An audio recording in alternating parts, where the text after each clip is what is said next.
think I'll just start with the panel, and I'll just introduce those who are in the room. Shalmith Gari is the Business Development Officer for the Nairobi Securities Exchange that has a lot of interest in active work on sustainable and green finance, including a carbon exchange. And Jael Oliver is the CEO of Hello Tractor, which uses fintech and digital financial services to better allow mechanization options to improve productivity and the welfare of farmers, particularly in Kenya, and I think more broadly in the region. And then Johanna is joining us from COP27. She's the head of Inclusive Green Finance from AFI. She's the colleague to Dita, so she'll give us a bit more of a global and national perspective on issues. So I don't know, Johanna, if you can hear us. I'll just start with you because you do have to leave, and we can link quite directly to the point that Dita was making, and indeed some of the presentations. So I think one of the things we saw in the presentations, and by the way, if you see me looking at my phone, it's because my questions are on the phone. It's not because I'm distracted, right? So one of the questions that we do have is that to what extent do efforts to increase financial inclusion impact or affect or encourage the adoption of climate finance? I think we saw some of the presentations allude to that, but I think it would be useful from where you sit to get a global perspective on that, and more specifically, how can financial inclusion metrics, which are very sort of mainstream and accepted in Kenya and many regions, better integrate the integration of climate and green finance considerations to make them more green? Thank you so much, and really a pleasure being with all of you today. Just first checking, can you hear me okay? Yes, we can hear you. Perfect. And thank you so much for that question. And just to start off, I want to congratulate you on the seminar and the workshop so far. And I'm also really happy that this topic of inclusive green finance is now on the agenda as well in Kenya.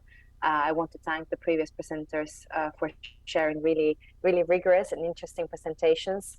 And indeed,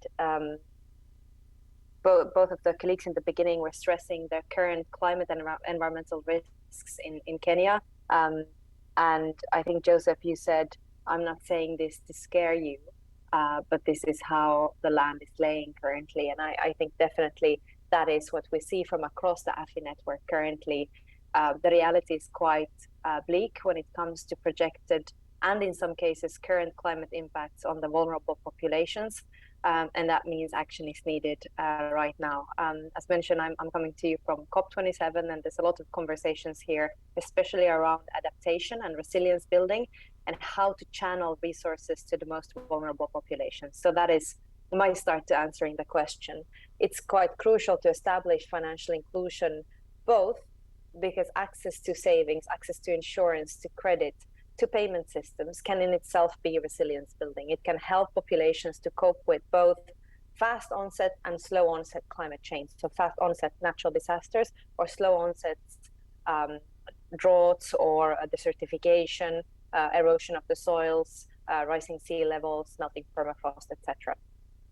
But also having access to financial products and services is a way of channeling climate finance to the end beneficiaries, those that are most vulnerable, those that need these resources the most. So in the global context and the global current policy conversations, financial inclusion is taken not center stage, but having more and more of a role to play also in the climate finance conversations, because it's not enough that that finance is channeled between countries, but also within countries to the ones that need it the most. And I'm quite happy to see that this conversation is also happening outside of the normal financial inclusion community. Then when it comes to the very specific products and services that can be put in place, and of course here it's partly financial service providers and partly regulator that needs to be in the conversation and to agree. And it's quite, what we see in the network is it's easy to have specific interventions saying, okay, let's go for this, drought resistant crops or more better irrigation systems for smallholder farmers. But what we see is it's really important to have a more holistic approach on how to channel resources to the base of the economic pyramid for climate resilience, adaptation, and even mitigation purposes. And I think also we discussed with Amrit a couple of days ago, there have been initiatives in Kenya, in other places in the world where a very a simple approach saying let's fix this one issue actually is more detrimental than helping the vulnerable populations. And what I'm trying to say is there needs to be a national level dialogue to understand what are the vulnerabilities, what are the current climate commitments, what are the environmental commitments, and how can this be translated for the financial service providers, for the financial sector in Kenya. Usually this is done through establishing a green finance taxonomy. A taxonomy is can be very complicated, like the EU did, or can be something more straightforward, kind of listing what are green resilience building projects in the specific national context. So in order to channel resources to the most vulnerable in an appropriate way through financial products and services, I would say a good first step is also defining what type of interventions are needed in the national context, maybe even on the regional levels, and through that definition then move forward to incentivize or to put these kind of measures in place. I'll stop there and take any other questions. Thank you. No, thank you. That does provide a lot of clarity and gives us the options on how to approach that. I think I'll just link to you, Jahiel.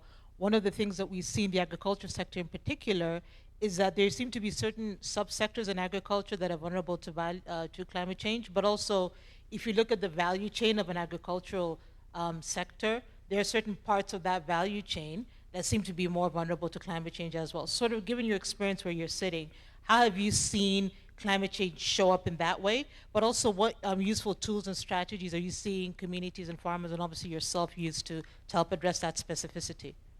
Thank you.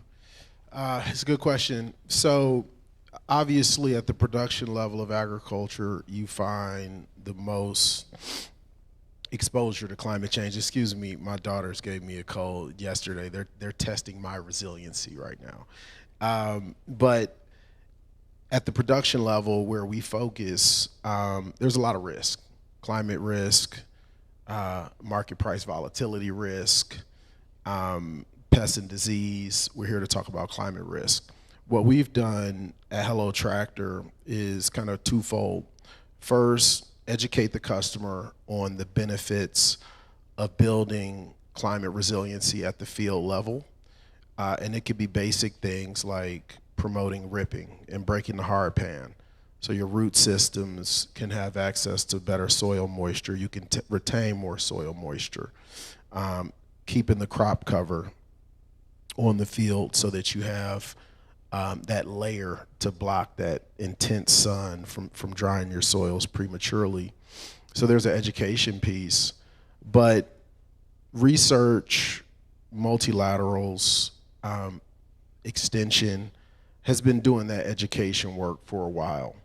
So we came in at the beginning of the year to start to finance the kind of behaviors that we wanted to see on the back of this research and educational programming that was already in place.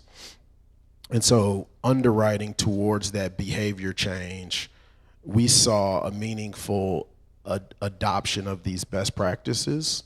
And so in the first 6 months of the year, we financed $5 million, in excess of $5 million of tractors into the market, all servicing smallholder agricultural systems.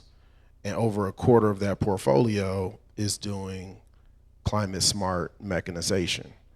Now, how did we get there? Because that's a pretty significant number. Oh, and by the way, all the borrowers are unbanked, right? So you're reaching deep into the credit markets, financing unbanked entrepreneurs with $40,000 worth of equipment that's going out and reaching 1,200 plus farmers a year with climate smart mechanization. And we got there by creating financial incentives within the credit program. All of our customers qualify for a loan by simply booking enough demand to absorb the machinery that we finance. It's just that simple. It's enabled by technology, so we can track the work being done, and they pay us for the work that they do. And we have tight rules around making sure you service the jobs that you book. But for those customers that book 1,200 plus farmers for climate smart mechanization, no-till, ripping, those types of activities, we waive the 5% down payment. And so we saw a significant uptick in that adoption because the person who's booking those farmers have relationships with the growers. They have that relationship capital in the last mile. We can leverage on that to push the behavior change by providing that individual with the financial incentives. And that was successful for us. Makes sense. And I mean, I think the specificity of incentives is what we see actually lead to that behavior change often. And so, Shalmith, I really want to talk to you about, obviously, the green and climate finance is this massive wave that's entered, the Kenyan market. And one of the questions we have is, how is that showing up in the Nairobi Securities Exchange? What are the sort of things that now investors are looking for as they start to integrate green and climate considerations into how they're playing in the market? All right, thank you, Nzetsa, for the opportunity. It is fabulous to be here and to hear all the fabulous presentations and what Kenya is doing and how the globe is coming together to address climate finance and whatever the effects of climate change are. So within the NSC, we are in the capital market space. And we have a product called a green bond. So lending to institutions such as yours, fellow panelists, to be able to develop their products so that they are in the green space. So we have Aecon that listed on the stock exchange recently, and they did a green bond, and it was actually oversubscribed. And the green bond was in terms of a DREIT. So a DREIT is an instrument in the financial space where an organization can come in and be able to raise funds that will enable them raise up a building, maybe a development project or an investment project in terms of rental income. So we had an Aecon come in, and they were very much oversubscribed, and they're doing well on the market. So in terms of what NSC is further doing, we have been developing the carbon exchange. So that is something that we're working on right now to be able to facilitate carbon credit trading. We have potential customers already there. I think Kengen is already doing some work in the space internationally, and we're partnering with Air Carbon. We've had a lot of engagements with yourself, FSD, and Zetse, and appreciate that support. And we're just formulating the framework right now and coming up with the work plans that need to take place so that we can have participation taking place as soon as possible. So we're still at the inception phase in that area, and very excited about the government's commitment in terms of climate finance, seeing the partnership that is taking place at the COP27 with Rishi Sunak, the Prime Minister, and our own President William Ruto.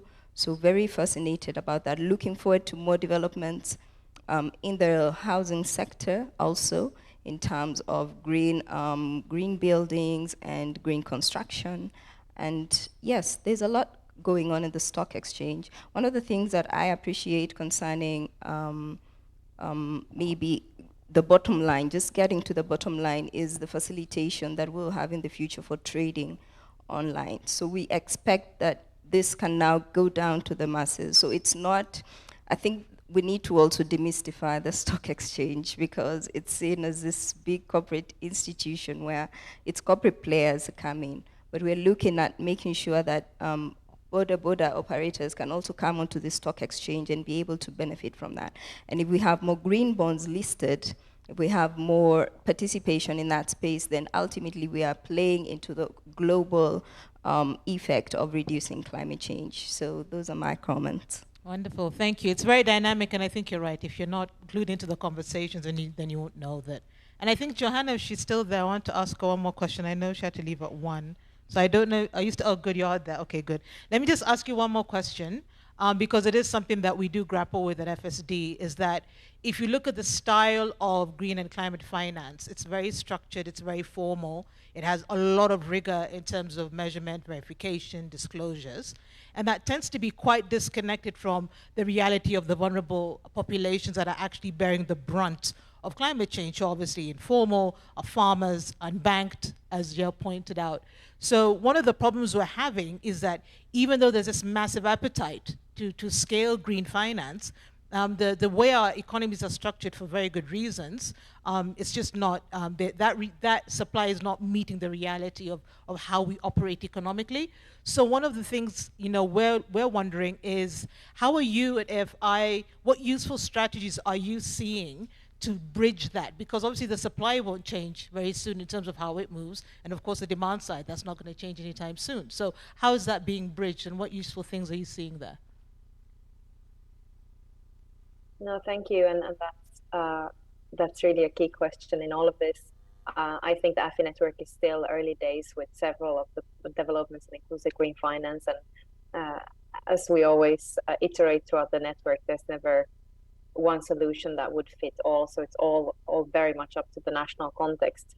Having said that, that's also why financial inclusion efforts in itself, with or without a green component, is really essential to advance resilience building and mitigation for vulnerable populations. So ensuring that there are more people onboarded, but also ensuring that there's more consumer empowerment and also financial education to ensure that the demand side has better tools to use the different financial products and services. So that's the very first point.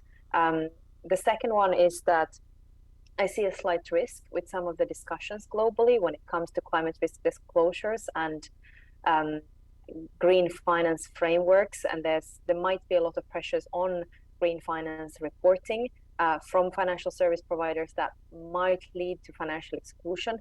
And that is a really important question to discuss before we have these reporting, these disclosure frameworks or even international standards in place to ensure that vulnerable populations, as you stressed, that are not formally included, that are not a part of the formal economy, that they are not further excluded by any type of green or climate risk reporting frameworks. So I would say those two are key. One, advance financial inclusion in tandem with green finance developments, and two, ensure on the global, national, and maybe even regional level that any disclosure mechanisms are not harmful to vulnerable populations. I'm going to be very honest, we don't have any ready solutions to share, but this is a lot of conversations and a lot of progress being made throughout the network. So I believe in the coming months and year, there will be more and more insights to share also from across the AFI network. I'm really sorry, I'm going to have to step out right now. No, thank you so much. But of course, if there's any questions or anything, more than happy to be a part of this conversation moving forward. I really want to congratulate CBK, FSD Kenya, and other partners in the room for taking on this conversation and becoming more active in the inclusive green finance space. And I want to iterate that from AFI's side, we're here to support you primarily through peer support and connecting you if you want and see fit with other regulators from across the network that can share their insights and their current questions and conclusions in this space. But good luck for the rest of the conversations today, and thank you so much for having me. Thank you for joining us, and have a lovely day. You. Have a lovely COP27. One of our colleagues is there with you, so maybe you'll meet him. So I think, just moving to you, JL, one of the struggles that we see in the work that we do with agriculture is, how do you deploy finance that obviously makes farming more climate resilient, but also more profitable? Obviously they're linked, but they're obviously not the same thing. And obviously in the work that you're doing with FinTech, what are the things in the ecosystem or in the business environment, what's the one or two things that would make your life easier to make farming more climate resilient and more profitable so that people do it more efficiently? Thank you. So I would say that the two things that we focus on, number one, is the nexus of climate adaptation and farmer profitability. Our growers are not responsible for the sins of the industrial world. And so when we think about how we introduce and support our growers, we think about it from an income maximization perspective, and on a risk-adjusted basis, that means promoting climate-smart agriculture. Yes, it'll help sequester carbon, but it'll also build climate resilience. So that's the first piece. The second piece was when we launched our tractor finance program, we designed it as a pay-as-you-go product. And we pay very close attention to the unit economics of the grower who has to pay for the service, and the tractor entrepreneur who owns the machine, who's gonna earn the necessary profits for take home, but also to repay and service the loan. And the reason that pay-as-you-go structuring was important was because agriculture is very seasonal, number one. Number two, seasons shift quite a bit, and that's happening at a much higher frequency. The predictability of when a season starts and the number of centimeters of rain falling within any given market is anyone's guess. And so being able to structure repayment around when the machine is moving and actually generating revenue versus a fixed term really helps our borrowers. And it also ties repayment to performance. And so if you aggregate repayments across the year, you still see a borrower keeping pace on an annual basis, but those payments are very lumpy. And so we use our technology. We put GPS on the tractors. We track exactly how much work is being done. For the data scientists in the room, we use clustering to do that in a very low-cost way. And then that tells us how much is owed to us by a borrower. If you're paying $5 an acre, you do 100 acres in the week, you owe us $500. And you may have made $1,200 total, right? So you took home $700 in profit. So that piece is key. But I think it's important to also point out, and this is always the elephant in the room when we find ourselves at conferences, is that our growers are not very well positioned competitively in the global markets. And our goal is to create a global breadbasket within the region to build more global resilience in our food system. And it's really difficult to do when our borrowers and our farmers don't benefit from the same direct subsidy that growers across every single breadbasket on earth, there's 5 of them, receive. And so, and you're competing for dollars as a service provider, as a technology company, and the dollars that our customers have is much smaller than the dollars that a grower on a per acre basis has in the US or in Russia, Ukraine, or in Eastern China or Northern India or any other, the Canadian prairies or any other breadbasket, Brazil, Argentina. And so we have to keep that in mind as we think about policies. There's always noise around not subsidizing the market, but I don't know if it's a surprise to folks in this room, but agriculture is not a commercial market, okay?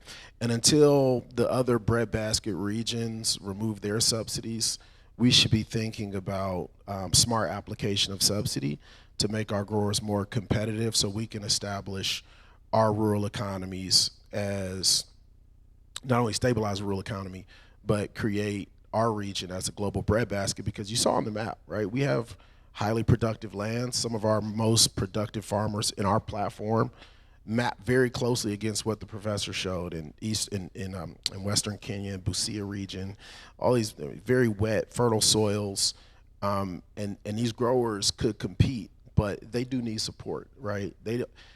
Farmers don't pay for crop insurance. I saw on the previous presentation, it was Pula. I love Pula. I love what they do. That's a public good in most markets. That is not something farmers pay for out of pocket. And you can go down the list. Half the things our farmers pay for come for free, and then you get pricing support on the marketing side. So, just an observation that we have. Yeah, that's a good point in terms of the different government policy tools that need to be deployed to create that change that we're looking for. And I'll just end with you, Shelmith, before we open to the floor for 1 or 2 questions. Obviously, we know there's a lot of excitement about carbon finance and carbon trading. And I think the new administration has demonstrated a lot of keenness in that. One of the questions we're having is, how do we make sure, obviously, we structure what we're doing in a manner that anchors in that appetite, global appetite for carbon finance, but how do we make sure that it actually leads to measurable usefulness to the vulnerable populations and geographies that are present in our economies that, to the point that you made, maybe are not that well integrated in the capital markets? So what are some of the, ideas that you think would help make that connection happen? Okay, so in terms of developing the carbon exchange, it will create a lot of opportunities for the small farmers to now be able to trade their credits to organizations and lead them. And what we're doing is we will begin inward. So we'll begin in Kenya and then grow the market globally so that now the traders will be able to trade beyond Africa and beyond Kenya and beyond Africa. So in terms of the carbon exchange, that's what we are planning. But right now, within the stock exchange, for the Acorn listed bond, and of course, let me mention also that Acorn is also on one of our instruments known as the unquoted securities platform, where organizations can come in and just list their shares, even though they are not particularly listing on the main market. So it has a little less regulation and it's a bit more friendly. And for Acorn, what they did is that they've come together with organizations and they've come together with individuals who are ready and willing to enter into that space of green finance. So they'll be able to come together as a group and be able to list, to be able to buy a stock within the Acorn rate. And you see, already Acorn has facilitated green construction. So that is one of the ways that financial inclusion can come in. I think they're using an organization known as VUCA currently to just facilitate transactions through ordinary Mwananchi. But as I said earlier, the carbon exchange will definitely come in a stronger perspective to be able to allow farmers and other traders just get into the market and trade the carbon exchange. So one of the other things maybe I can mention in terms of just reporting and what affects the uptake, or rather the security that is within the demand side of the projects that will be created in a green bond or in the carbon exchange market. And one of the things that the NSE has done is develop an environmental and social and governance structure.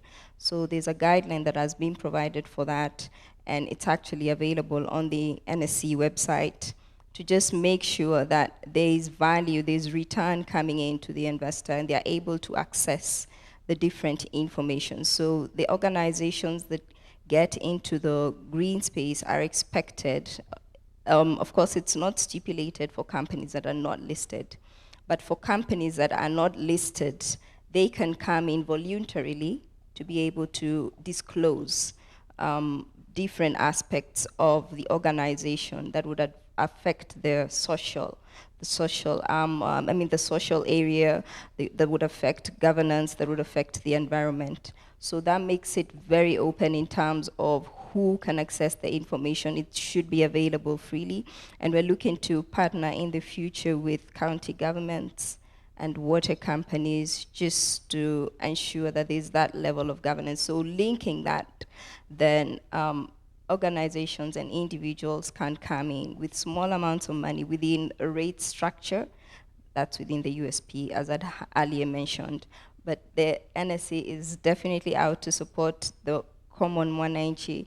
The president, I think, when he visited the NSE on 11th of October, he really mentioned that he's willing for the NSE to be a platform for any person to come on board and be able to trade in shares. We're going into the future. Carbon credits, carbon exchange is the way to go. Wonderful, thank you so much. And I think now we'll open to the floor for maybe 5 or 10 minutes. Key questions, please say who you are, your institution, and who you're asking the question to, including the researchers. Yeah, that intellectual rigor is something that needs to be engaged with, and of course the panelists, you can ask them. I think there's a question in the front, so if there's a mic, oh, Prof at the back. Let's start with Prof, and then we'll come to the front. Yeah, thank you. Thank you for the presentations, all very insightful. Thank you for the insights from the panel. Really great, very excited. This is always an area that I like listening to because I feel I always have a lot to learn. in this particular area. So I'll just focus most of my comments on the presentation that was done on digital finance and whether it can help vulnerable populations address climate change. First of all, just to thank the team that worked on this, just for their innovation, because I think this is really cutting edge stuff, and I think there are a lot of potential insights that can be gained from there. So also their attempt to use mixed methods, quantitative, qualitative, I think is also commendable, because these methodologies are very complementary. But again,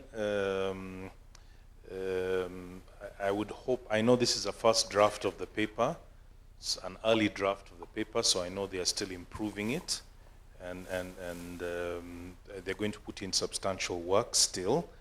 So I still would want more clarity on, like conceptual clarity. I felt that there should have been a conceptual theoretical framework, kind of bringing out the mechanisms more clearly, especially because climate risk is so broad-based and mitigating climate risk has so many dimensions. I think there needed to be a stronger conceptual foundation. They still need to give some thought to that on the channels through which digital finance works in order to mitigate this. How do you control for other factors as well that impact climate risk other than digital finance? So I think that there's some conceptual work that needs to be done there. But methodologically, also I had some questions.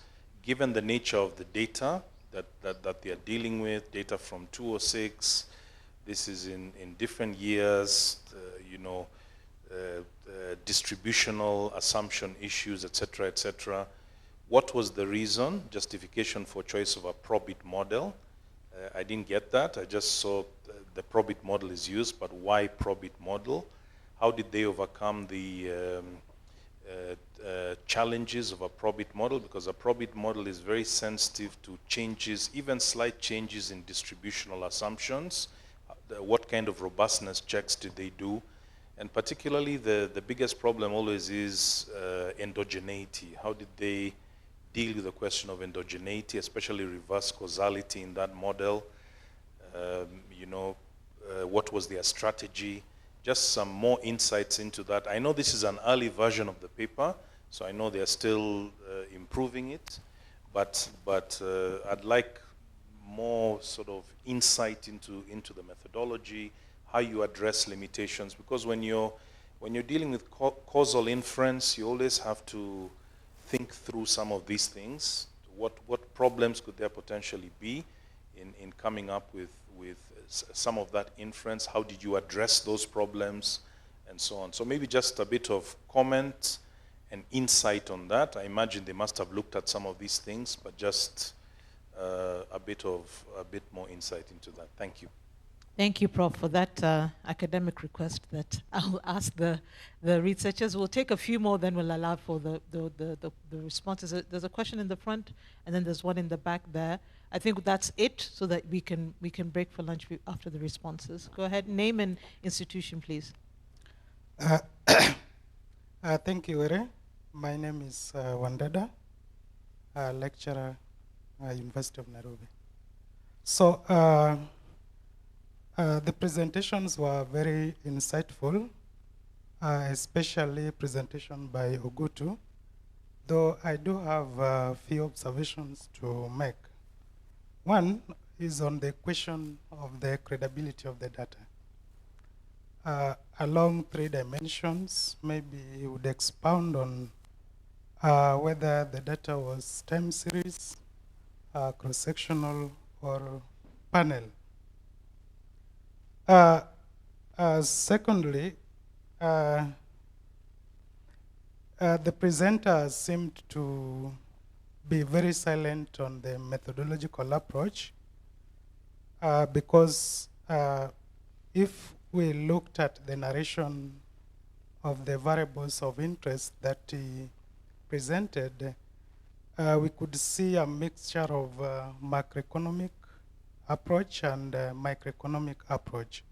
So maybe you would expound on that.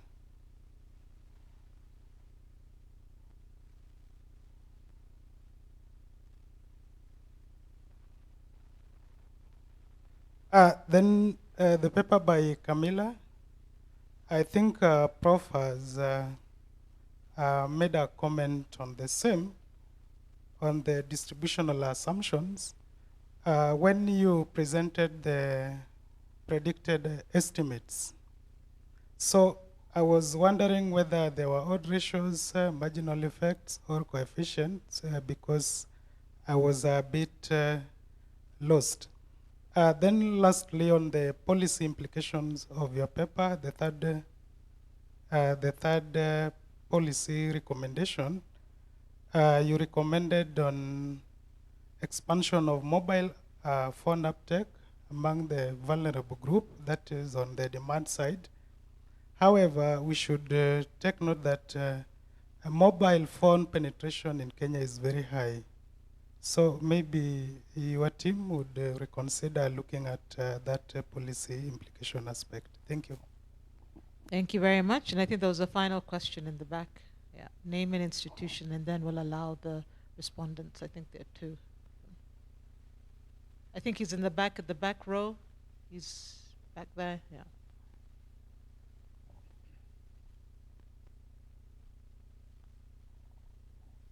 Thank you. Thank you for the presentation, especially by Joseph Ogutu and Camilla and company and all the panelists in this discussion. My first question goes to Ogutu.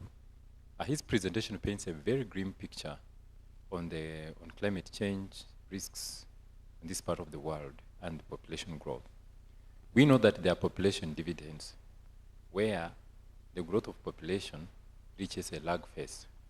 But the projections are that countries that have slightly low income and are growing fast now, they're likely to have a population explosion, and that will undermine vegetation cover and all those things. But there are population dividends where there is evidence that population will have to stagnate at a point in time. For example, Kenya has almost reached there. So would like him to make a comment on such population dividends which are experiencing by most of these economies. And second is, this goes to the paper by Camilla on how digital financial services can use to mitigate climate risks. So the driver here is, there is a possibility that people who are using or who are vulnerable to climate risks tend to use financial services to mitigate them, but not the other way around. So they can make a comment on causality and the potential of reverse causality, so that we can be sure, or they can have make an informed decision on how we can leverage on financial services to mitigate population change, to mitigate climate risks and shocks. Thanks. Wonderful, thank you. I think we'll start, I think if you can give the mic to Camilla and her team, and then we'll close with Prof. Yeah, I think you guys can go. Thank you so much. Thank you. So Camilla, is the mic, it's this lady in, that's her, yeah.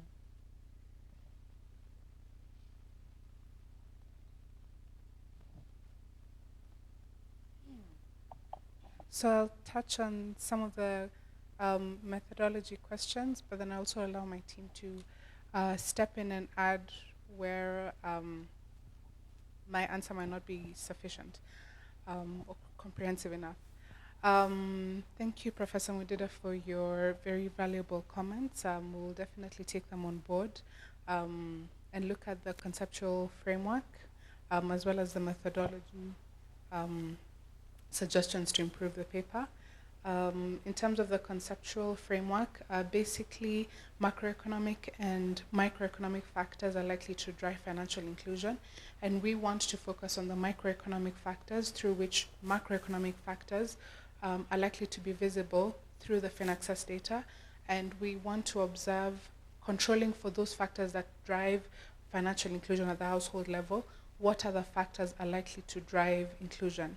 For example, we observed during the COVID-19 period, the COVID-19 acted as a shock that increased demand or maybe liquidity needs that were covered by adoption of various financial services. Similarly, climate shock presents an opportunity or creates a need for a solution to manage that shock.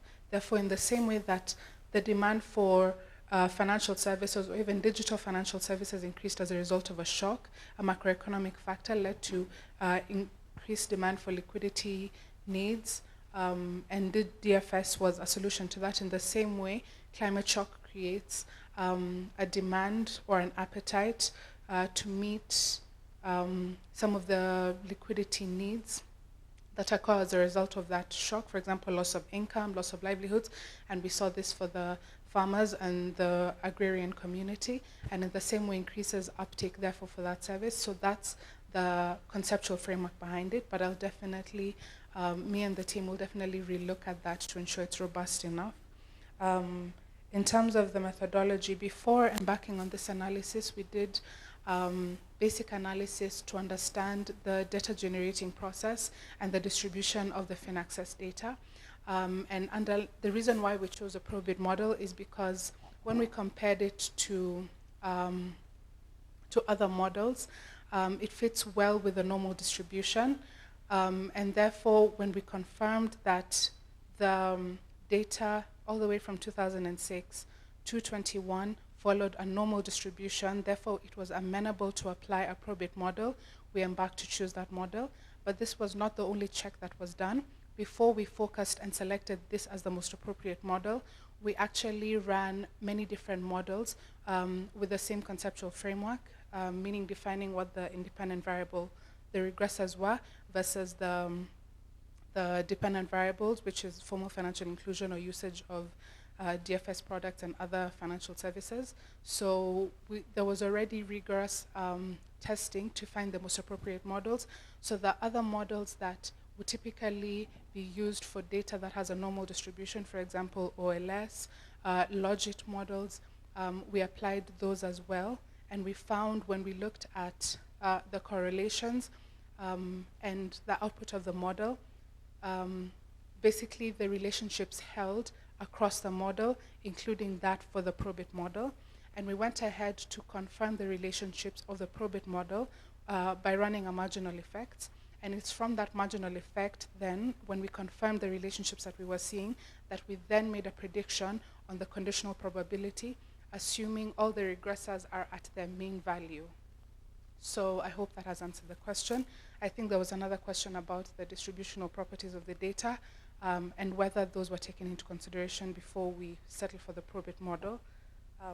The data, as we know, is not cross-section and not time series. We know that FinAccess data assumes a random sample that is representative of the population at a point in time. So we are assuming that because there is a random population that mirrors the general population over time, we sort of have a longitudinal type of data. It's not time series because we're not tracking the same people, and it's not cross-section because there is a time dimension.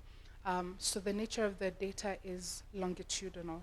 And I think this, we obtained this idea from looking at some of the studies that have been done, particularly with household data, large household data taken at different points in time, but ones that reflect the general properties of the population.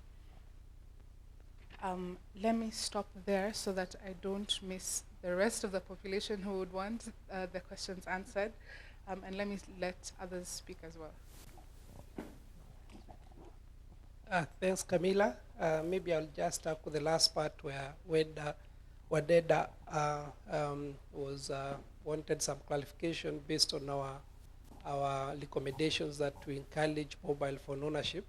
Yet in Kenya, we know there is a lot of mobile phone ownership. In our analysis, when we did qualitative analysis, we found that women and people in the agrarian area, in the rural and the poor, are the most affected by climate risk. And then when we did the cross-tab and we compared in terms of mobile ownership, where we are comparing the mobile ownership for populations that is affected by climate risk versus those who are not affected by climate risk, we found that those people or those vulnerable populations that are highly likely to be affected by climate risks, they had lower mobile ownership compared to the normal populations. That's why we drove our conclusions that there still needs some work to be done. And number two, to encourage this population to own mobile phone ownership. And number two, even though there is high penetration of mobile ownership, we are still not at 100%. So still there is still some headlooms to achieve mobile ownership. So let me stop there. Thank you. Thank you. And now we can now go to Professor Ogutu, who can respond to the questions that were directed at him. Thank you. Maybe I can stand up. Thank you very much for the question. I think what I can say is that predicting the future is inherently difficult because there are so many uncertainties involved. So the projections that I said there have those uncertainties inherent in them. But having said that, you can see, at least looking at the trends that I showed there from 1897 to date, the population of Kenya, Tanzania, and Uganda has been increasing exponentially up to now. And so if you look at historical symmetry as anything to go by, we can assume that this trend at least will be sustained for some time into the future. And most importantly, because the young people who are going to make the population increase are already there.